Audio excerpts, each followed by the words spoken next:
Alô, queridos, a paz do Senhor. Estamos aqui mais uma vez para estarmos juntos vivendo Cristo na prática. Então, a partir de agora, venha estar conosco. Faça a sua inscrição, deixe aí o seu like, convide pessoas para sentar contigo aí no sofá ou onde quer que você esteja e vamos juntos viver Cristo na prática.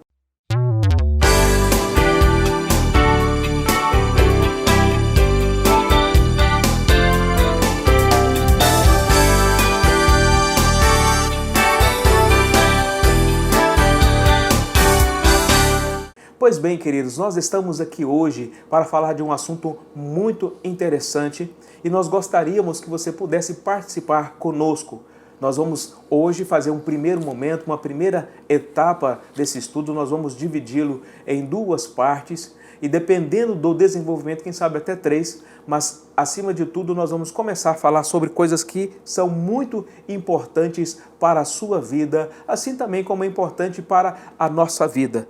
E quando nós falamos sobre esta situação, eu quero aqui dar um tema que vai ser muito interessante para nós desenvolvermos aqui o nosso raciocínio, que são condições essenciais para servir a Cristo na prática. Olha, condições essenciais para servir Cristo na prática. Parece que quando nós falamos sobre isso, nós temos assim tudo pontuado. É claro que nós não vamos conseguir dissecar todas essas condições, mas nós aqui colocamos algumas que vai fazer a diferença para a sua vida, assim também como faz diferença para a nossa vida. E para nós entendermos a importância disso, vamos pegar um texto clássico que todos nós já conhecemos e ouvimos ministração da palavra de Deus sobre ele, Mateus capítulo 7, versículo de número 24 a seguir.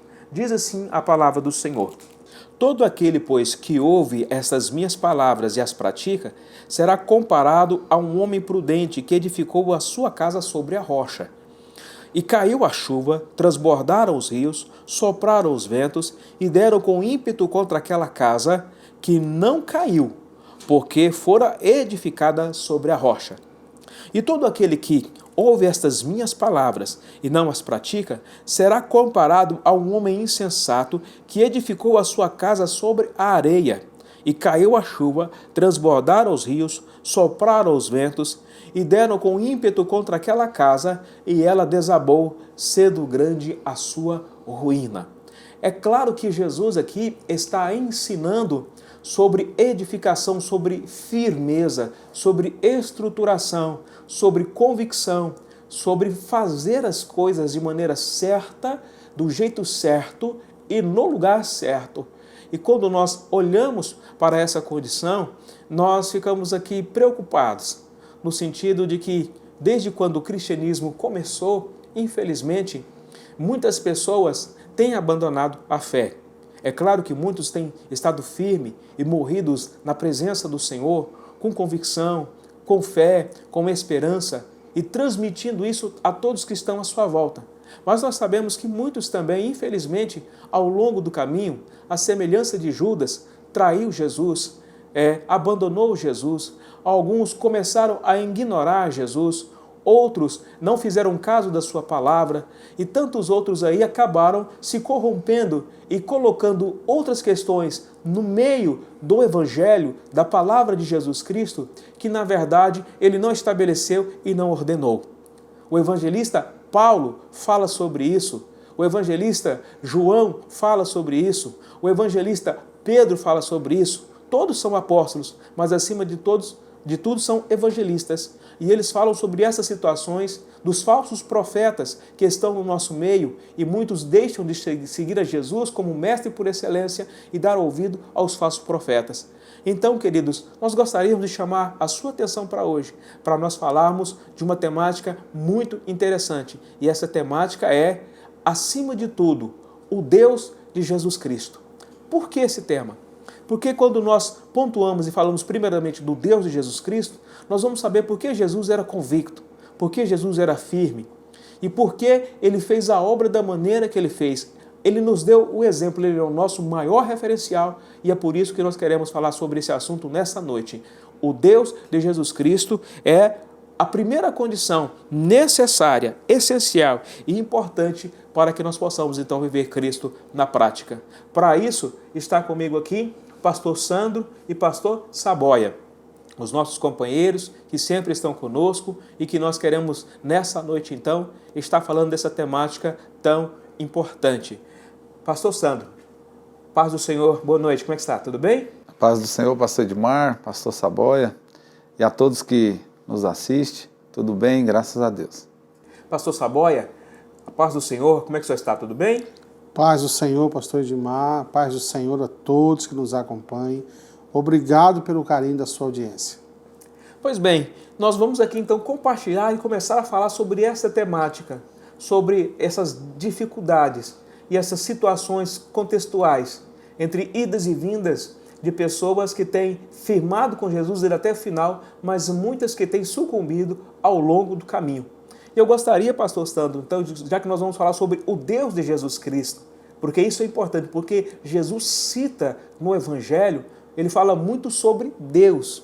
Ele fala muito sobre os aspectos de Deus e o relacionamento que ele tem com esse Deus. Então, nós gostaríamos de falar sobre esse assunto. Eu queria que o senhor pudesse aí, dentro dessa condição, abrir esse momento aqui juntamente conosco e que o senhor pudesse falar para nós um pouquinho a respeito desse Deus, do Deus de Jesus Cristo. O que é esse Deus de Jesus Cristo? Como é que nós podemos começar a observar essa ideia?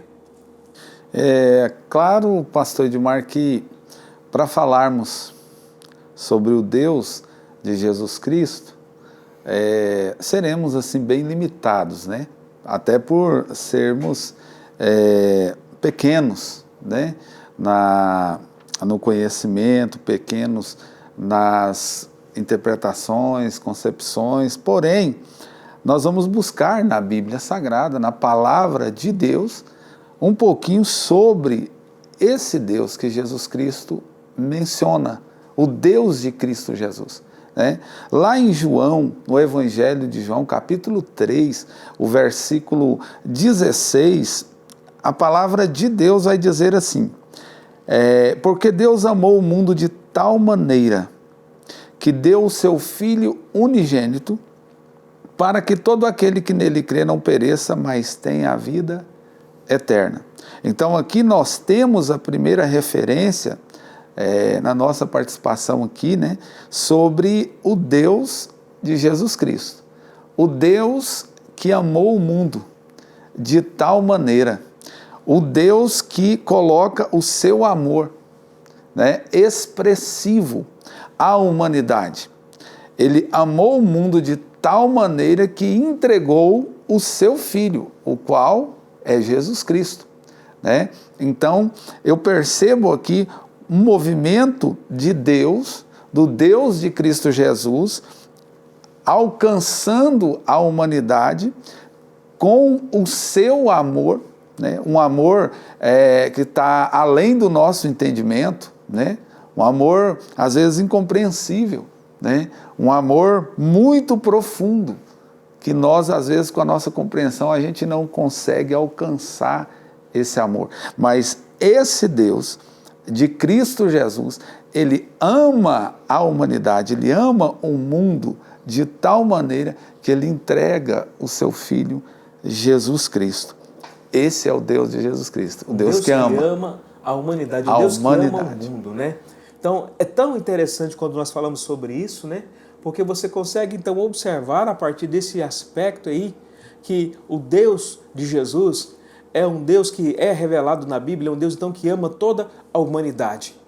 Não vai ter nenhuma possibilidade, então, de ninguém dizer quando chegar ao momento final, ou chegar ao momento de julgamento, que Deus não amou, né? A demonstração desse amor é muito clara, né? Na vinda do próprio Jesus, como o Senhor declarou aí na palavra de Deus. Mas eu fico observando, querido, o tanto que é importante nós entendermos, é esse Deus que Jesus serve. É um Deus de amor ilimitado. É um Deus de amor que a consciência humana não consegue explicar. E é esse Deus que você precisa servir. É a esse Deus que eu preciso servir. É a esse Deus que nós temos que acompanhar. Sabe? Parece que ao longo dos anos as pessoas esqueceram de enxergar esse Deus de amor da maneira que ele tem que ser enxergado. Jesus enxergou assim e Jesus viveu a sua vida terrena olhando e se relacionando com esse Deus de amor. Pastor Saboia, do seu ponto de vista, o que mais que a gente poderia citar e falar aqui sobre a questão desse Deus de Jesus? Eu gostaria de fazer uma pontuação que João 3,16, como o pastor Sandro acabou de ler, diz que Deus amou o mundo. Mas existem alguns textos na Bíblia que diz que nós não podemos amar o mundo e nem no que o mundo há. Então essa parte é muito importante para nós fazermos esse comentário. Deus amou e enviou seu Filho como prova, mas nós não podemos amar o mundo. Nós precisamos ter muito cuidado, porque por causa de amar esse mundo, muitos estão se perdendo. Mas o fato talvez é porque quando Jesus, quando o Evangelho declara que Deus amou o mundo, não é na verdade o mundo físico, ou o mundo político, ou o mundo social, né? Está ligado mais à questão da humanidade, As né? pessoas, exatamente. As pessoas, né? E nós precisamos discernir isso. Por isso que nós estamos hoje aqui falando sobre a prática de amar. Ame o seu próximo, é um mandamento. Mas não vamos amar o mundo. Não vamos nos embaraçar com esse mundo. Esse pensamento precisa ser separado hoje. Deus, ele amou as pessoas, as almas, de tal forma que ele deu o seu Filho. E o que nós temos dado para esse Deus? Por ter recebido todo esse amor. Nós temos aqui que o ciclo da vida ele é contínuo, até mesmo a vinda de Jesus para buscar a sua igreja. Então eu e você temos que estar amando, perdoando, nos relacionando com os santos, aguardando a volta de Jesus. Porque muitos, ao longo da história, após a morte, a ressurreição de Jesus, deixou de amar a Jesus. Permitiu-se se perder esse amor que foi colocado em nós através de Jesus, o seu Filho. Então esse Deus de Jesus é o que amou tanto, que colocou em nós o amor pelo nosso próximo, e não pelo mundo, não pelas coisas do mundo, não pelos valores do mundo, não pelas coisas do mundo, mas pelo próximo. Nós precisamos amar de verdade o próximo e ter esse amor que foi colocado em nós através de Jesus. É importante quando nós observamos isso, querido, porque é necessário, é fato, a realidade que nós estamos vivendo no que diz respeito ao abandono da fé, que nesse contexto é muito importante nós voltarmos para a palavra de Deus, voltarmos para Jesus, voltarmos para o Deus de Jesus. Porque toda obra ela é desenvolvida conforme a Bíblia Sagrada por Deus. E esse Deus, ele se dá a se revelar através de Jesus. Por quê? Porque tudo que Jesus vai fazer, e a dinâmica do Evangelho, João mostra muito isso para nós, que tudo que ele faz subordinado a Deus. Ele apresenta a Deus nas suas várias formas, e ele cita a Deus nos seus ensinamentos aos homens, e nos faz, querido, entender que nós não podemos abandonar a Deus. Como nós vamos acreditar em Jesus se nós não damos crédito a Deus? Como nós vamos servir e subordinar a Jesus se nós, primeiramente, não subordinamos a Deus? É necessário nós observarmos isso porque nós temos 66 livros na Bíblia aonde, querido, a exaltação ao Deus Todo-Poderoso, ela é dada pelo que Ele é, pelo que Ele fez, pelo que Ele faz e pelo que Ele vai fazer.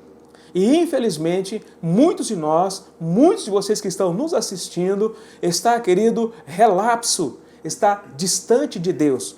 Já esteve próximo, abraçado, afagado, vivendo uma vida de intimidade com Ele e agora você se encontra distante. Eu quero te dar um conselho baseado na palavra. Volte-se para Deus. Deus está com os ouvidos inclinados para te ouvir e braços abertos para te receber, porque Ele tem um grande projeto na tua vida. A obra dele não encerrou na sua vida, nem na minha vida, Então precisamos respirar fundo, nos colocar de pé e prosseguir adiante. O Senhor nos espera, o céu te espera. Então, é por isso que nós estamos falando sobre o Deus de Jesus. E dentre essas condições aqui, o que eu acho muito interessante é que o Deus de Jesus, ele se revela na palavra também como o Pai da glória. Não é verdade, pastor Saboia? Exatamente. Para que o Deus de nosso Senhor Jesus Cristo, o Pai da glória, vos dê em seu conhecimento o espírito de sabedoria e de revelação, conforme está registrado em Efésios, capítulo 1, versículo 17. Essa revelação, ela precisa ser vista, né, pastor Sandro, pastor Edmar? Essa revelação precisa ser vista. As pessoas precisam ver Deus na nossa vida.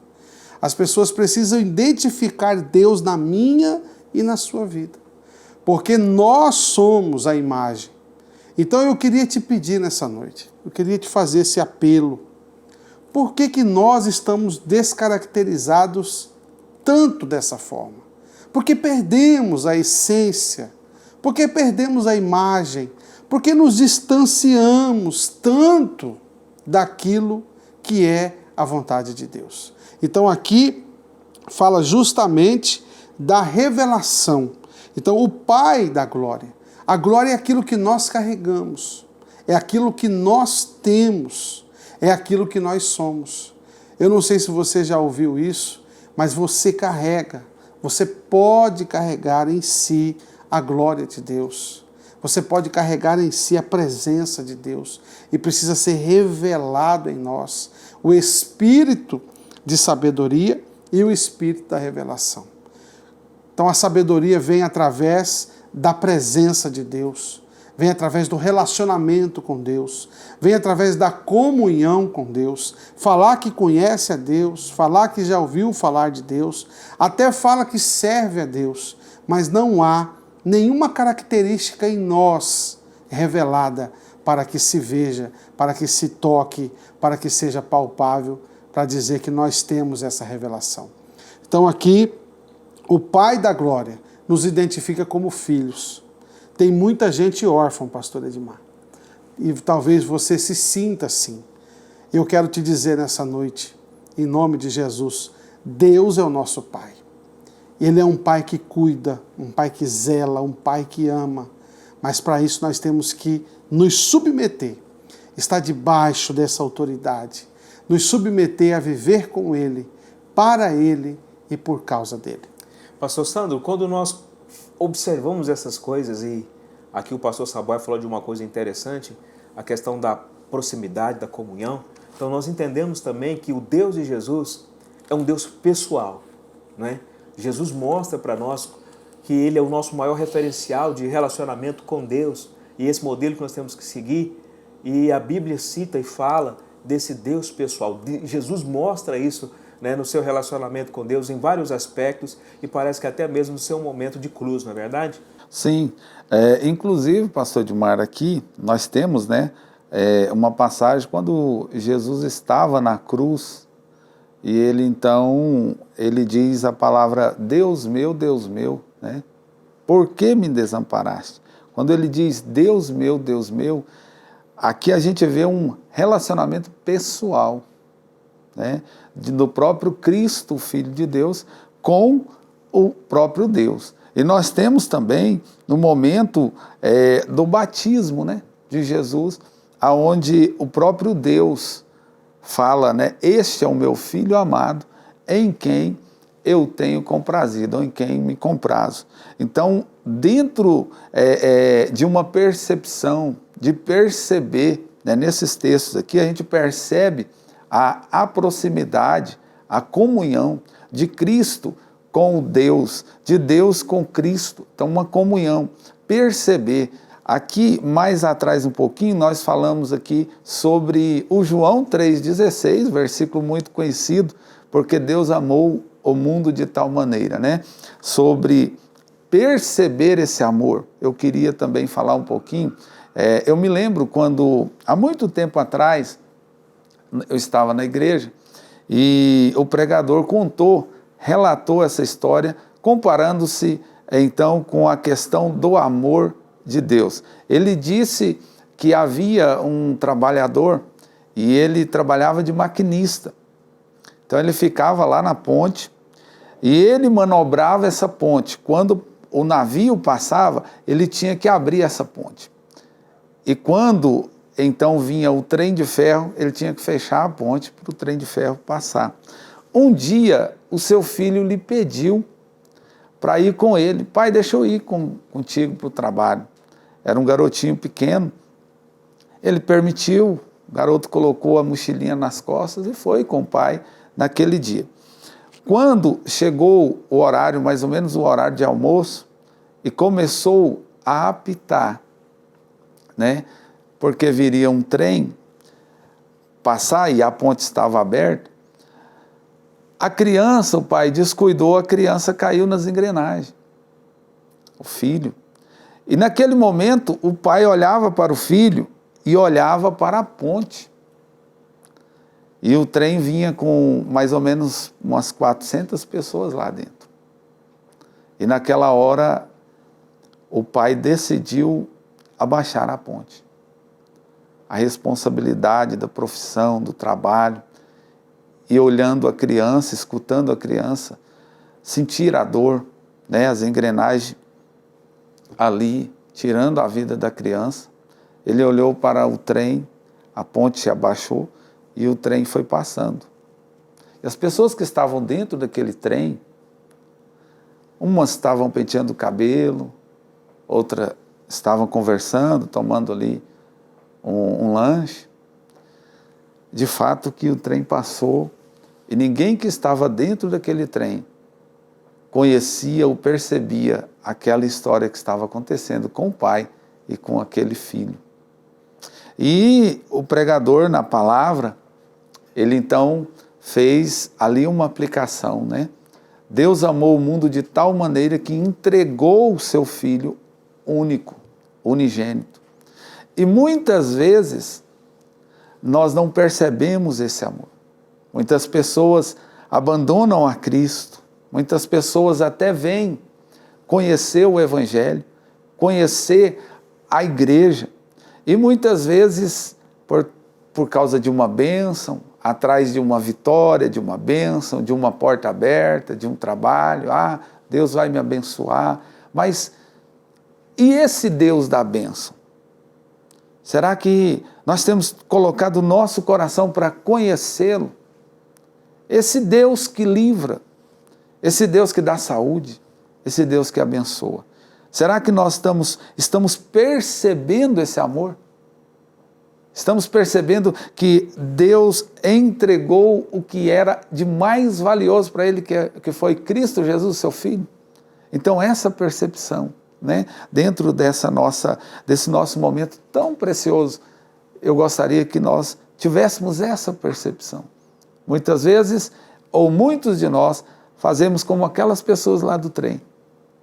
A vida está passando, mas a gente não percebe que além desse momento, ou além, né, de todas essas situações, que sejam boas ou que sejam situações de dificuldades, mas há um Deus que ama. E esse Deus que ama foi pregado e foi anunciado pelo seu Filho, Jesus Cristo. É bom e interessante nós falarmos sobre esse aspecto também, para nós compreendermos o seguinte, que aqui nós citamos falando de Mateus capítulo de número 27, versículo 46, onde Jesus está, é claro, evocando o seu Deus, meu Deus, e abre aqui um parêntese para nós entendermos uma coisa. Você servir ao Deus de Jesus Cristo é a mesma coisa também de você entender que esse Deus está com você até mesmo em momentos difíceis. Deus não chamou ninguém para viver apenas uma vida de paz. Ele ser um Deus de amor não significa, querido, que por causa do amor que Ele tem por nós não enfrentaremos dificuldades, nós não passaremos por agruras, nós não experimentaremos o choro, né? A lágrima, nós não vamos passar por decepções. Ele nos chama para viver com Ele e passar por todas essas situações sabendo que Ele está conosco. Não tente viver um evangelho equivocado, um evangelho, querido, que tem apenas vitória e bênção. Viva um evangelho também, querido, que em alguns momentos você vai ter que experimentar a decepção, a derrota, o choro, a tristeza, a perca. Isso faz parte da vida cristã, isso faz parte do ciclo da vida. Mas passar isso, entendendo quem é o Deus de Jesus e estando com Ele, vai, querido, fazer de nós pessoas realmente vencedoras. Porque a vitória realmente, ela não está ligada nas concepções terrenas. Acima de tudo, está ligada nas concepções espirituais, porque elas demandam da comunhão e da relação que nós temos com Deus. A relatividade do contexto que nós vivemos, da vida que nós desenvolvemos aqui, né? Todas as questões que envolvem a nossa sociedade e tudo aquilo que nós aprendemos, não trabalha em prol de você se aproximar de Deus. Pelo contrário, é de você distanciar-se dele e fazer cada vez mais com que a gente fique enxergando ele de longe, distante, e daqui a pouco nós nos tornamos cegos espirituais, porque nós não conseguimos mais enxergar a Deus na nossa vida. E a nossa intenção aqui, nessa noite, é levar você a compreender a importância desse Deus. É um Deus que é pessoal. E é um Deus também, querido, que é Pai. Igual já foi até dito aqui, que Deus é Pai, né, pastor Saboia? Dizendo assim, ele mesmo faz essa colocação no batismo de João Batista, batizando Jesus. Este é o meu filho amado em quem me comprazo.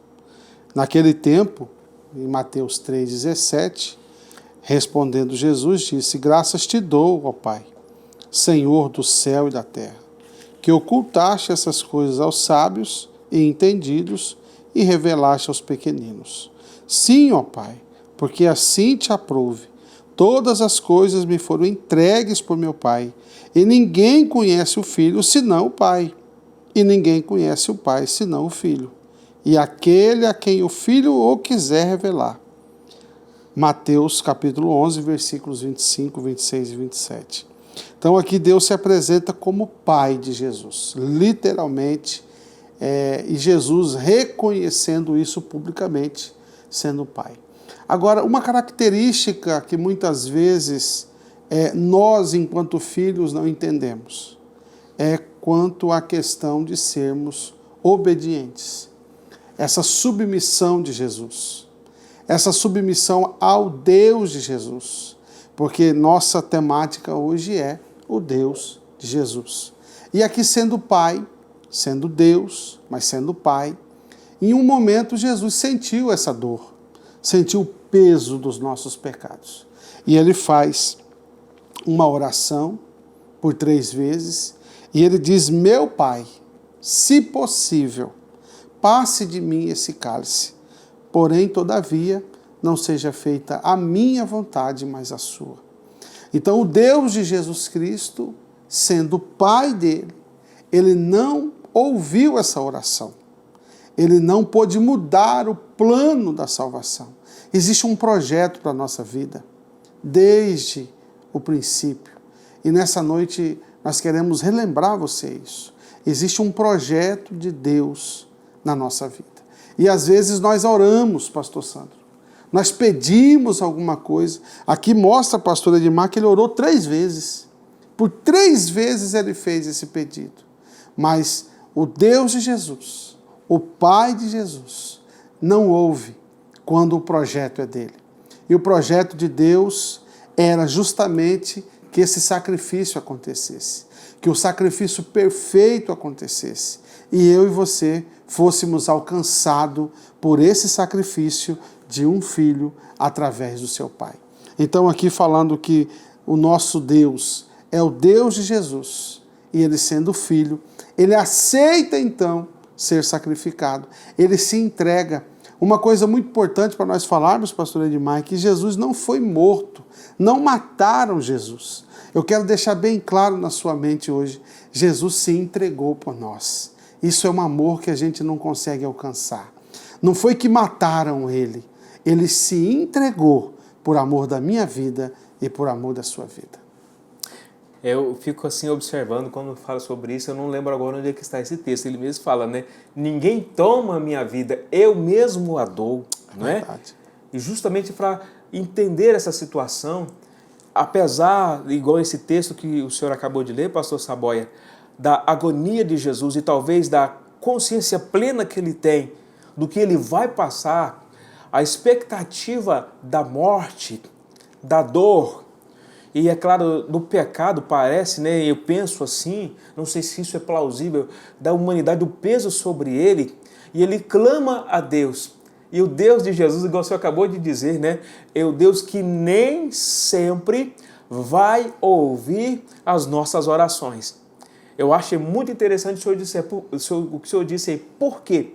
Porque, na verdade, ele observa o seu projeto, que é um projeto pleno e maior, e que é benéfico, não somente, querido, para ele, para o nome dele ser glorificado, porque de qualquer forma o nome dele é glorificado, mas acima de tudo, para beneficiar aqueles a quem o projeto dele alcança. No caso, o projeto alcançava Jesus, e esse projeto era o projeto da morte dele. No nosso caso, o projeto nos alcançava, e o projeto é para que nós pudéssemos ter vida e vida com abundância. Então, o Deus de Jesus, querido, é um Deus que em muitas circunstâncias, realmente, ele não vai atender as nossas orações, principalmente se ela estiver sendo feita fora da vontade dele. Lembramos então de que Mateus, quando Jesus vai ensinar a oração do Pai Nosso, né? O que ele diz? Pai nosso que estais nos céus, santificado seja o teu nome, venha o teu reino e seja feita a tua vontade, aqui na terra como nos céus. Olha só o tanto que é interessante. Esse é o Deus Pai, mas que faz com que a sua vontade seja estabelecida. Entenda isso. Não venha com filosofias ou concepções de dizer que nós temos que encostar Deus na parede. Ninguém encosta o Pai na parede. Ninguém encosta o Deus soberano, o Pai da glória que nós lemos aqui na parede. Pelo contrário, Ele é que tem direito de nos encostar na parede, de nos subjugar se Ele quiser e de fazer aquilo que porventura Ele desejar, porque Ele tem o poder, Ele é detentor de tudo e de todos. E isso é algo que nós precisamos entender e aceitar. Quem aceita essa verdade consegue viver uma vida de espiritualidade plena através dos ensinamentos e das revelações dadas por Jesus Cristo e pela palavra de Deus. Se torna instrumento poderoso no Espírito Santo. Então, é interessante quando nós falamos sobre esta situação. O nosso tempo, na verdade, é um tempo muito pequeno, mas nós queremos dar continuidade a esse assunto. Nós gostaríamos de levar você a pensar um pouco mais nesse Deus de Jesus, porque Ele vai fazer diferença na sua vida, assim como também na nossa vida. Então nós gostaríamos aqui de que, nesse momento, você pudesse, juntamente conosco, nós fazemos aqui uma oração, que você pudesse colocar realmente a sua vida na presença de Deus. Quem sabe muitos de vocês que nos escutam está precisando voltar-se novamente para Deus e reconhecê-lo como Senhor da sua vida. E a partir disso daí, deixar que Ele cumpra o projeto que Ele tem para você, assim como Ele tinha um projeto na vida de Jesus, e através desse projeto na vida de Jesus, Ele te alcançou. E por isso você está nos ouvindo aqui nessa noite. Deus tem o desejo de resgatar a tua vida e colocar na presença dEle. Vamos então fazer essa oração neste momento? Pastor Saboia, eu gostaria que o senhor pudesse fazer essa oração por nós, juntamente conosco nesse momento. Pai querido e santo, no nome de Jesus, nós louvamos o teu nome, Senhor. Nós te glorificamos por esta rica oportunidade de poder falar a sua palavra, de poder transmitir a sua palavra, transmitir o seu desejo, transmitir o seu querer para cada um de nós. Nós estamos nesse momento, Senhor, falando com vidas em todo o Brasil e quem sabe em todo o mundo. Amém. E a nossa oração, nossa súplica é que o Senhor alcance, Senhor, almas que estão sedentas de Ti, almas que precisam do Senhor, como porta, Aleluia. que precisam do Senhor, meu Pai, para ser salvos. Alcance essas vidas, Pai. Nós te pedimos isso e o fazemos no nome de Jesus. Queridos, eu quero dizer para você que nós vamos dar continuidade a esse programa, certo? Contamos com você para que você venha estar conosco, para que você convide seu amigo, a sua família, para que você possa sentar no sofá da sua casa e vir conosco viver Cristo na prática. Deus te abençoe e até o próximo programa, onde nós vamos novamente falar sobre o Deus de Jesus. Amém. Um abraço a todos.